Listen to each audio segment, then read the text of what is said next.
some of the manipulation. I don't think that kind of thing would be possible for a president today. Do you get a sense that President Obama sees healthcare reform as something of a continuation of LBJ's Great Society? I do, and I think this is where the hole was when LBJ was done. We had Medicaid and we had Medicare, but there was this large swath of people who were sort of falling in the middle. And remember, Obama's predecessor, Bill Clinton, the first thing he did was try to get a health care bill passed, and he failed. So I really do think that the Affordable Care Act, while it's, I think, farther to the right than a lot of Democrats and a lot of liberals would have liked, is definitely an attempt to finish Johnson's unfinished business. Yeah, and you mentioned former President Bill Clinton. In fact, looks like you listened to part of his speech on Wednesday.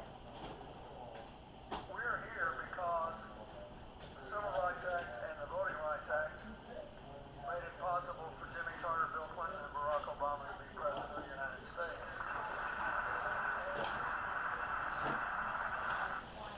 What was the role of race in his presidency? Well, I mean, race played a huge role in Johnson's presidency. I mean, arguably, you can say that the United States only became a democracy, a true democracy, for the first time after the Voting Rights Act, after the American government became accountable to black voters that had been disenfranchised for so long. But it wasn't just, the Civil Rights Act, which outlawed discrimination in public accommodations and in employment. It wasn't just the Voting Rights Act, which enfranchised black people in the South for the first time since Reconstruction. It was also, the Great Society lifted a lot of the same people that Johnson had enfranchised and given freedom to out of poverty. And I think Obama and President Clinton both talked a lot about that, and I think they see that as a continuation of Johnson's legacy. All right, MSNBC's Adam Silver, good to talk to you. Thanks so much. Thank you very much. Thanks for having me. This is Sadie. She's on Verizon. She has the My plan, where she gets exactly what she wants and only pays for what she needs. She picks only.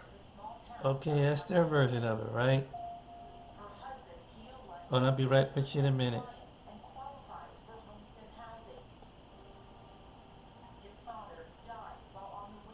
Oh, shoot. I'll be right with you in a minute. That's what they tell you about Lyndon B. Johnson, right? Well, let's go to another version of Lyndon B. Johnson.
Wow.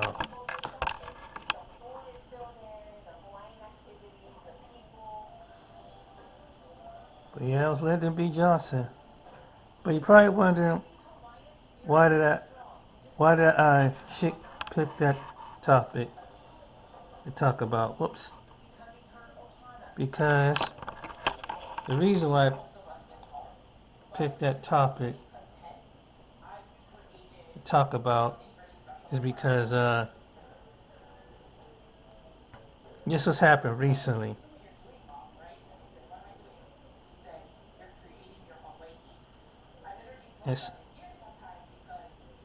In South Carolina, and what was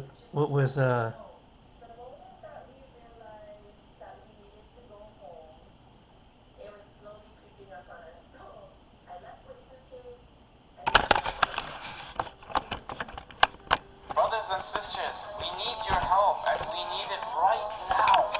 Help first masjid in the north side of San Antonio. Alhamdulillah, the construction has already started, and we desperately need to move to that space because we are now out of space in our current facility. We have people that are praying all the way until the back, and they're literally right next to the shoes, subhanAllah. And we have this small little space where wall-to-wall people are having to duck beneath this bar area to pray, subhanAllah. When it comes to overflows, we have this patio area outside. We have to actually place musallas and carpets where our brothers are having to pray out here in the sun, and sometimes when it's raining, the sister section is actually quite small. And the families. So tonight on the podcast, ladies and gentlemen, there is a video that we're going to review. This is coming out of South Carolina. They had talked to black voters in South Carolina, old Jim Crow Clyburn, his particular stomping ground. And when I saw this video, I said, Lord, I got to let the people know on the podcast of this video, I have a lot to say. I have a lot to say in this one. But we're going to go on and listen to what these people say, and then we'll just, do our thing and just give some commentary to it. So let's go to it. I think that's about it. I can't tell anybody who to vote for, but I can tell you who I can vote for, and I'm going to vote for Biden. We need to remember that, the same way we got him in there before, we have to do the same thing by voting. And we just have to instill in the younger people that they need to come on out to the polls and vote. They need to help people out if it's older, elderly people. Sir, vote for what? What are we voting for? Like, why are you performing and voting? This is so freaking annoying. I mean, seriously, like, you just go do it to be doing it at this point. You don't care what these people do. You do it to be doing it. It's a habit for you every 2 years. I really believe that. You don't expect nothing, you don't want nothing. And us crazy younger folk, we're so crazy to think that our politicians should be earning our vote and doing something for our vote just like they do for every other constituent, right?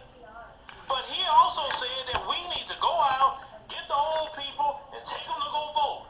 Take them. They never consider, what are we voting for? What? I mean, I'm so sick and tired of people in our community like this. It's like, listen, we have advanced in technology. We have advanced in knowledge. And the people in our community are literally stuck. Like, they don't have no way to research anything. I know I'm not the only one feeling this way. I'm going to vote Biden. I can't tell nobody else who to vote for, but I'm voting for Biden. That's why Black America stay losing, folks. That's why. People like him. But we ain't done. Let's continue. About the results, it also is a mark of integrity that our top leader of our country has to show, and all of that matters. All of that matters. And so certainly Biden has proven himself in the last few years, and I'll be voting for him in the next election. Man, what integrity does Biden have? Come on. It just came out like a day or so ago that Biden had received payments from a corporation in Ukraine in the payment of $5 million. And when the moment that dropped, that's when they immediately indicted Trump on the federal level. I mean, they are doing a lot of dirt right now. I mean, that's a whole different podcast in itself, all the situation with Trump. But what integrity? Why are you taking money from Ukraine? All this money going on in Ukraine and nobody knows what's going on with it. Well, whose bank accounts is it really going into? Because it sounds like some straight money laundering in a lot of ways, right? But ma'am, like what did Biden do for black people? See, and this is the people that go and vote for Clyburn every time. Clyburn is doing a lot of great things in South Carolina. And South Carolina is one of the poorest places for black people in the nation. How do you have that man represent you all those years? I forgot. He gives you a fish fry. And that's all you need. A good fish fry every year. Some old greasy, artery clogging fish fry. And he's giving you some more diabetes water, a.k.a. soft drinks, your Cokes, your Sprites, diabetes water. And he give you that and you're good for another year and you're going to come out and vote for him. What was I thinking and to say that you should be asking for something, or you're looking at what Clyburn has done for the community. But let's continue. Of Biden against whoever emerges from the other side, and everything is so extreme on the other side that, you know, I can't see many options besides Biden at this point. Here we go with that lesser of two evil crap. That's what that is, what he just said. Like I said before, so if you have a choice between the murderer and the pedophile, you choose the pedophile. Instead of saying, I don't like him either, I'll sit it out. Because he's not what my cup of tea is. You see, once again, you know, the older generation isn't the only ones that stuck on this.